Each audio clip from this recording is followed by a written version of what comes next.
Olá, pessoal. Vamos começar aqui a aula com a correção da lista de exercícios da semana passada e continuar o assunto de física com o diagrama de fases. Veja, a aula passada a gente viu sobre calor latente, que é o calor necessário para transformar o estado físico de uma substância. As questões, a lista era relativamente pequena, mas a segunda questão ela era um pouco trabalhosa, como vocês podem acompanhar aí nos cálculos. A primeira questão dizia assim: o ponto de fusão do chumbo é 327 graus Celsius e seu calor de fusão é de 5,9 calorias por grama. Se tivermos um bloco de chumbo de massa 100 gramas a 327 graus Celsius, qual será a quantidade de calor necessária para fundir esse bloco? Para um material mudar o seu estado físico, ele precisa estar à sua temperatura específica de mudança de estado físico. No caso aí, o chumbo, a temperatura de fusão dele é 327 graus Celsius e ele está a essa temperatura. Então, a quantidade de calor necessário para fundir é somente o calor latente, que vai ser a quantidade de calor vezes a massa vezes o calor latente dele. Então, a quantidade de calor é igual a M vezes L, como eu coloquei aqui, ó. Que é a quantidade de calor, M é a massa e L é o calor latente, que no caso aqui é do chumbo. Então, se eu tenho 100 gramas de chumbo e seu calor latente é 5,9, então a quantidade de calor necessária para fundir esse chumbo é 590 calorias. Então, a primeira questão só era isso, bem simples. Na questão 34, que é a segunda dessa lista, pergunta-se qual é a quantidade de calor necessário para você transformar 400 gramas de gelo, que está a menos 15 graus Celsius, em vapor de água a 150 graus Celsius.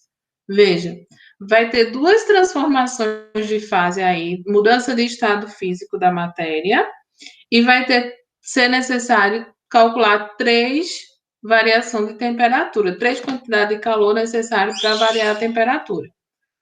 Então, como o gelo está a menos 15 graus e o ponto de fusão do gelo é 0 graus Celsius, a gente primeiro precisa calcular a quantidade de calor necessário para elevar essa temperatura do gelo de menos 15 para 0.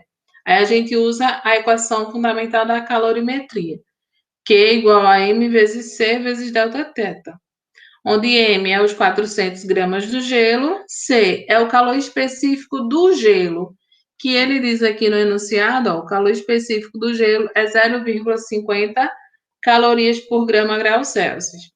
E a variação de temperatura que vai ocorrer é 15, uma vez que é de menos 15 para 0. Então, quando multiplica aqui 400 vezes 0,50 dá 200, 200 vezes 15 dá 3.000. Então, vai ser necessário 3.000 calorias para elevar a temperatura do gelo de menos 15 para 0. Quando o gelo está a 0 graus Celsius, a quantidade de calor que ele receber a partir de então vai mudar o estado físico da água de sólido para líquido. E qual é a quantidade de calor necessário para mudar a fase de sólido para líquido de 1 grama de gelo? São 80 calorias, que é o calor latente do gelo que ele coloca aqui, ó. Calor de fusão. Então, a quantidade de calor necessária para derreter os 400 gramas de gelo vai ser 400 vezes 80, que dá 32.000 calorias. Quando o gelo derrete, transformou-se agora em água a 0 graus Celsius. Para a água entrar no estado de ebulição, que aí vai transformar-se em vapor, ela precisa estar a 100 graus Celsius. Então, esses 400 gramas de água que está a 0 graus Celsius, qual é a quantidade de calor necessária para elevar a temperatura dela até 100 graus Celsius? É o que a gente calcula aqui, usando a equação fundamental da calorimetria, que é igual a mc delta θ. M é os 400 gramas, que o gelo derreteu, agora resultou em 400 gramas de água. C é o calor específico da água, que é 1 caloria por grama, graus Celsius, e sem a variação de temperatura, que a gente precisa elevar a temperatura da água para 100 graus Celsius. E aí multiplica 400 vezes 1 vezes 100, dá 40.000 calorias. Quando a água está a 100 graus Celsius, ela precisa agora receber calor para mudar o seu estado físico, de líquido para vapor. E o calor latente de ebulição ou de vaporização, no caso, da água, é de 540 calorias por grama. Então, se eu tenho 400 gramas de água a 100 graus Celsius, qual é a quantidade de calor necessária para transformar essa água em vapor? Vai ser Q igual a M vezes L, onde M é 400 gramas e L é o calor de vaporização da água, que é 540. Então, 400 vezes 540 dá 216.000. Agora, o vapor de água resultante dessa transformação está a 100 graus Celsius. Só que a questão está querendo saber quanto é de calor que ele vai chegar até 150 graus Celsius. Então, a gente usa novamente a equação fundamental da calorimetria, Q igual a M vezes C vezes delta θ. M é os 400, C é o calor específico do vapor de água, que no enunciado ele diz aqui que é 0,48 calorias por grama graus Celsius, e delta θ é a variação de temperatura, que no caso vai ser 50 graus Celsius, uma vez que o vapor de água, quando ocorre a transformação, está a 100 graus Celsius. A partir de então é que vai começar a elevar a temperatura se ele continuar recebendo calor. Então, para chegar até 150 graus Celsius, ele precisa receber aí 9.600 calorias. Então, no total, para pegar o gelo lá a menos 15 graus Celsius e transformar em vapor a 150 graus Celsius, foi necessário quantas calorias? Foi necessária a quantidade de calor para elevar a temperatura do gelo, depois a quantidade de calor para derreter o gelo, aí depois a quantidade de calor para elevar a temperatura da água, mais a quantidade de calor para transformar a água em vapor, e mais a quantidade de calor para elevar a temperatura do vapor até 150 graus Celsius. Somando todos esses calor, vai dar 297.600 calorias. Esse é o total, é o que a segunda questão de enumeração 34 estava pedindo. Veja que ela era um pouquinho trabalhosa para você compreender aí que existe uma quantidade de calor necessário para mudar o estado físico da matéria e também existe a quantidade de calor para variar a temperatura dessa matéria. Na questão 35, a gente tem aí um gráfico e na letra A pedia para dizer qual era a temperatura de fusão e qual era a temperatura de ebulição. Se a gente observar o gráfico, deixa eu tentar ampliar ele aqui para visualizar melhor. Veja, de acordo com de acordo com o gráfico, essa linha vermelha aqui, inicialmente o corpo está sólido. E aí ele vai recebendo calor até receber 50 calorias. Ele varia a sua temperatura de 20 para 40 graus. Só que no instante que ele começa a partir dos 50 calorias, ele continua recebendo caloria e a sua temperatura não varia. Então, significa que está ocorrendo uma mudança de fase. Se ele estava no sólido, ele agora está se fundindo, transformando-se em líquido. Então, qual é a temperatura de fusão? É justamente aqui os 40 que ele mantém constante. Quando chega a 150 calorias, de acordo com o gráfico aqui, ó, ele começa a aumentar a sua temperatura novamente, até chegar em 100 graus Celsius. Quando chega em 100 graus Celsius, ele tem recebido 250 calorias, e a partir de então ele mantém sua temperatura constante até 500 calorias. Então, isso aqui é a temperatura de ebulição. Então, na letra A, A temperatura de fusão é 40 graus Celsius e a temperatura de ebulição é 100 graus Celsius. Aí na letra B, quer saber os calores de fusão e o calor de vaporização. Calor de fusão, a gente vai usar aí a equação fundamental da calorimetria. Não, desculpa, vai usar o calor latente. Calor latente é igual a massa vezes o calor de fusão ou de vaporização, dependendo da situação.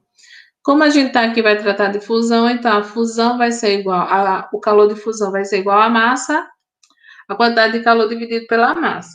A quantidade de calor a gente observa aqui no gráfico. A partir de 50 calorias até 150 calorias, foi que ele manteve a sua temperatura constante. Então, nesse intervalo aqui, ele recebeu 100 calorias para derreter a sua matéria. E a quantidade de massa são 100 gramas. Então, o calor de fusão vai ser 1 caloria por grama. O calor de vaporização está nesse intervalo aqui, ó, de 250 até 500. Então, é 250 calorias que ele recebeu. A massa é 100 gramas, então 250 dividido para 100 dá 2,5. Então, o calor de vaporização vai ser 2,5 calorias por grama. Na letra C, quer saber o calor específico no estado líquido, no estado sólido e no estado de vapor. A gente pega esses intervalos aqui de inclinação para a gente observar a variação de temperatura que ocorre e a quantidade de calor recebido. A variação de temperatura e a quantidade de calor recebido. Aí eu fiz aqui as contas, ó. O calor específico do sólido é 0,025, que vai ser 50, a quantidade de calor que ele recebeu nessa variação, e 20 graus Celsius a variação de temperatura. O M aqui é a massa, que são 100 gramas. Então, vai ficar 50 dividido para 2.000, dá 0,025 calorias por grau Celsius. O calor específico no estado líquido vai ser 100 dividido para 100 vezes 60, que dá 0,016 calorias por grau Celsius. E o calor de vaporização, o calor específico no estado de vapor, quer dizer, vai ser 100 dividido para 100 vezes 20, que dá 0,05 calorias por grau Celsius. E assim corrige as 3 questões que tinha na lista. O assunto dessa semana, a gente continua vendo aí essa questão de quantidade de calor de estado líquido e gasoso e sólido, mas a gente vai analisar o diagrama de fase. Deixa eu projetar para vocês aqui a apostila que eu vou mandar para vocês.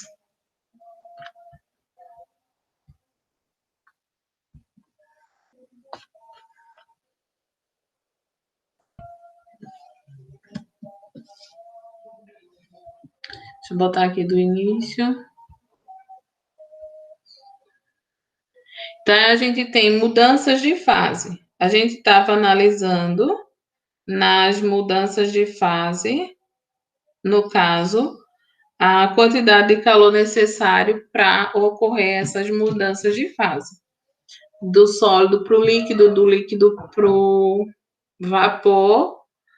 E aí a gente tem essas mudanças de fase, essas transformações na matéria, conhecidas como fusão, vaporização, sublimação, e acompanhando graficamente, a gente chama esse gráfico de diagrama de fases da matéria.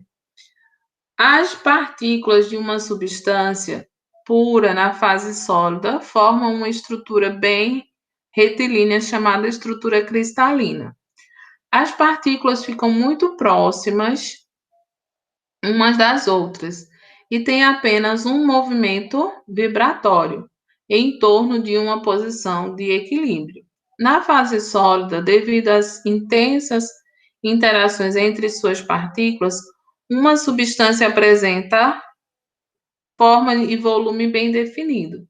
Na fase líquida, a interação entre as partículas de uma substância é mais fraca do que na fase sólida, permitindo a elas maior movimentação. Assim, na fase líquida, as substâncias não formam uma estrutura fixa. Os líquidos assumem sempre a forma do recipiente em que estão contidos, embora seu volume seja bem definido. Na fase gasosa, as interações entre as partículas de uma substância são praticamente desprezíveis, o que permite a elas total liberdade de movimentação. Nessas condições, a substância não possui forma própria e ocupa sempre todo o volume do recipiente que a contém. De acordo com o exposto até aqui, concluímos que fases da matéria são determinadas pelas diferentes formas de agregação das partículas. Então, a gente tem o estado sólido, líquido e gasoso. Esses estados são determinados pela forma que as partículas, as moléculas interagem umas com as outras. No caso da forma sólida, elas estão mais próximas uma das outras, a ligação entre elas é mais forte. No estado líquido, ela já tem uma ligação mais fraca, uma movimentação mais livre aí. E no estado gasoso, elas têm total liberdade e ocupando o espaço todinho do recipiente. Então, fases vem justamente disso aí, de ter a fase líquida, a fase gasosa e a fase sólida da matéria. E essa fase está ligada à sua estrutura molecular, como elas estão se relacionando entre si, essas partículas. Aqui, ó, isso aqui, esse gráfico, é o que a gente chama de diagrama de fase. O que é que esse gráfico nos representa? Essa linha aqui, 1, 2 e 3, ela está separando justamente os pontos de fusão, de vaporização de uma matéria. Então, antes aqui dessa linha 1, a matéria está no estado sólido. Veja aqui, para ela estar no estado sólido, ela tem uma temperatura específica e também tem uma pressão referente a esse estado. Então, o que é que vai influenciar no estado físico da matéria? A gente estava vendo que a temperatura influencia no estado físico da matéria, mas aqui a gente está vendo também que a pressão influencia nesse estado físico. Aqueles pontos de fusão e de sublimação, de vaporização que a gente estava analisando nas questões anteriores, eles são específicos para a pressão de 1 atm, a pressão normal. Fora dessa pressão, acima da pressão de 1 atm ou abaixo de 1 atm, esses pontos de fusão ou de vaporização, eles podem mudar. Então, a gente vai analisar aqui no gráfico quais são os pontos de fusão e os pontos de vaporização para uma determinada substância. A gente vê que, de acordo com a pressão, a temperatura pode variar. Por exemplo, veja só. Aqui, de acordo com esse gráfico, para 100 graus Celsius, o ponto de fusão, não, de vaporização, porque aqui é do líquido para o vapor, a pressão seria de 760 milímetros de mercúrio. Se essa pressão aumentar, o ponto de vaporização dessa substância também aumenta, podendo ela ter esse ponto de fusão de vaporização a 374 graus Celsius, estando a uma pressão de 217,5 atm. Então, esses gráficos aqui representam quais os possíveis pontos de fusão, quais os possíveis pontos de vaporização, e aqui existe o chamado ponto tríplice. O que é isso? é um ponto em que a substância pode ser encontrada nos 3 estados: sólido, líquido e gasoso. Ocorre de uma mesma substância estar nesses 3 estados aí, juntas entre si ali, se ela estiver nessa condição, dessa pressão a essa temperatura. É o chamado aí ponto tríplice. Então, no gráfico aqui, no diagrama de fases, a gente tem o quê? A separação de qual é a temperatura e qual é a pressão que essa substância está no estado sólido. Essa linha aqui está separando isso. Da linha 1 até a linha 2, a matéria aqui estaria no estado líquido. Então, para esse intervalo aqui de temperatura e para esse intervalo aqui de pressão, a matéria aqui estaria nesse estado líquido.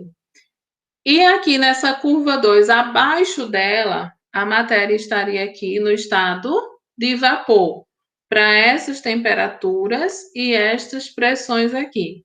Então, o diagrama ele está mostrando aí quais são as pressões e quais as temperaturas em que você pode encontrar a matéria em determinados estados, sólido, líquido e gasoso. E o encontro dessas retas é chamado de ponto tríplice. Esse ponto externo aqui da linha 2, que ele está mostrando, é o chamado ponto crítico. E aí, vamos analisar o que ele está dizendo aqui. O diagrama de fases de uma substância pura é uma representação gráfica dos valores de pressão e temperatura que determinam a fase da substância. Ela é constituída de 3 curvas que separam as 3 fases, sólida, líquida e gasosa. A curva 1 recebe o nome de curva de fusão e representa o equilíbrio entre a fase sólida e a fase líquida. A curva de vaporização, a 2, representa o líquido entre a fase líquida e a fase de vapor. A curva 3, que é esse pedacinho aqui embaixo, ele representa a curva de sublimação, que representa o equilíbrio entre o estado sólido e a fase de vapor. A gente pode ter um material que passe do estado sólido para o estado de vapor, como, por exemplo, a naftalina, que a gente conhece. O gelo seco também. Ele transforma uma matéria que está no estado sólido diretamente para o estado de vapor. Então, essa transição aí a gente chama de sublimação, que está aqui representado pela curva 3. O ponto de encontro das 3 curvas denomina-se ponto triplo. Nesse ponto, coexistem em equilíbrio térmico as 3 fases, a sólida, a líquida e a de vapor. Para a água, o ponto triplo apresenta uma pressão de 4,58 miligramas de mercúrio e uma temperatura de 0,01 graus Celsius. Veja, a 0 graus Celsius, na pressão de 1 atm, que é 760 milímetros de mercúrio, a água se encontra no estado sólido, podendo aí ser transformada no estado líquido. Mas se a água estiver a uma pressão de 458 milímetros de mercúrio, que é uma pressão abaixo da pressão atmosférica de 1 atm, e a uma temperatura de 0,01 graus Celsius, você pode encontrar a água no estado sólido, líquido e gasoso, que é o chamado ponto triplo aí para a água. Na curva de vaporização, o ponto crítico corresponde a uma pressão e a uma temperatura crítica, que é aqui em cima, ó. Acima da temperatura crítica, a substância é gás, abaixo dela a substância é vapor. Veja que tem uma diferença aí entre gás e vapor. Uma substância na fase gasosa não pode ser liquefeita por compressão isotérmica, ou seja, não é possível que ela passe para a fase gasosa da fase gasosa para a fase líquida apenas com o aumento de pressão em temperatura constante. Aí aqui tem 3 questões de exercícios que vai ser a lista de exercícios dessa semana, uma delas para vocês responderem. A questão 1 pede aqui para você identificar em que fase se encontra a substância no ponto A, B, C, D e E.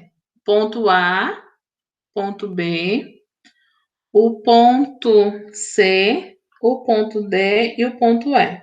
Você vai dizer aí se ela está no estado sólido, se ela está no estado líquido, se ela está no estado de vapor, se ela está em transição de fase de vapor de líquido para vapor, se está no estado triplo, aí você vai também analisar o gráfico. Aqui a gente tem o diagrama de fase, tem as curvas, ó, de fusão e de sublimação e de vaporização.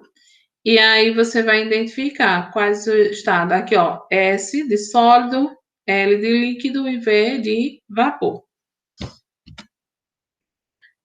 Letra B, qual é o nome das transformação de A para B e de A para C? Você vai dizer se é fusão, se é vaporização, se é condensação ou sublimação, você vai ver quais são os nomes das mudanças de fase que ocorrem aí. Mantendo-se a temperatura constante, é possível a partir de D liquefazer a substância. Por quê?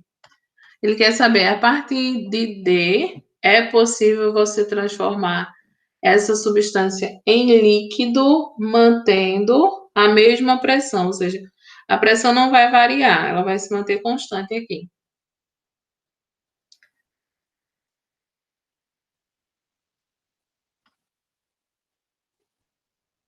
É manter na mesma temperatura. Então, aqui no caso, a partir de D, se você aumentar a pressão ou diminuir a pressão, essa substância vai se transformar em líquido, sim ou não? Cite 2 métodos para transformar a substância em vapor a partir do ponto B. O ponto B está aqui. Para você transformar essa substância em líquido, você vai poder fazer o quê? Aumentar a pressão ou diminuir a pressão, aumentar a temperatura ou diminuir a temperatura. Quais as duas possíveis ações que podem ser feitas sobre a substância nesse ponto para que ela se transforme em líquido? Na questão 2, tem outro diagrama de fase dado. Aí você vai analisar as afirmações aqui. Quais dessas afirmações são verdadeiras? Aí dê a resposta, a soma dos números que forem afirmações corretas. Por exemplo, se a 02 e a 08 for correta, então a resposta vai ser a soma disso que dá 10. Você vai analisar o gráfico aqui, o diagrama de fase, analisar essas afirmações e ver quais são corretas. Na questão 3, é outro diagrama de fase e, de acordo com ele, você vai analisar aqui qual dessas afirmativas aqui é a correta com relação a esse diagrama. Você tem aqui o estado sólido, estado líquido, vapor e gás. Nesse texto, continuando, ele estuda aí a curva de fusão da substância.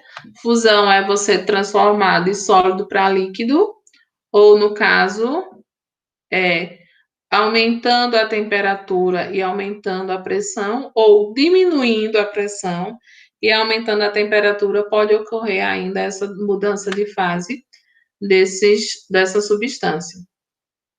Tem outra questão aqui com relação a essa mudança de fase.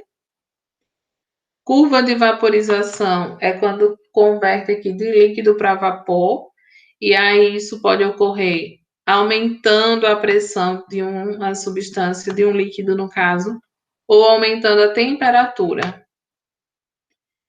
Esse aqui são a tabela, a temperatura de ebulição da água em relação à altitude. Então, a pressão normal de 1 atm, a água o ponto de ebulição dela é 100 graus Celsius. Se a pressão for abaixo de 1 atm, ela vai diminuindo aí os seus pontos de ebulição. A água podendo ferver a 72 graus Celsius, se a pressão for de 0,34 atm. E essa pressão ela vai diminuindo à medida que a altitude vai aumentando, ou seja, acima do nível do mar. Ao nível do mar, a gente tem a pressão de 1 atm. Para pontos mais altos, tipo montanhas que estão acima do nível do mar, ou à medida que o ar vai ficando rarefeito, os pontos de ebulição da água aqui vai diminuindo.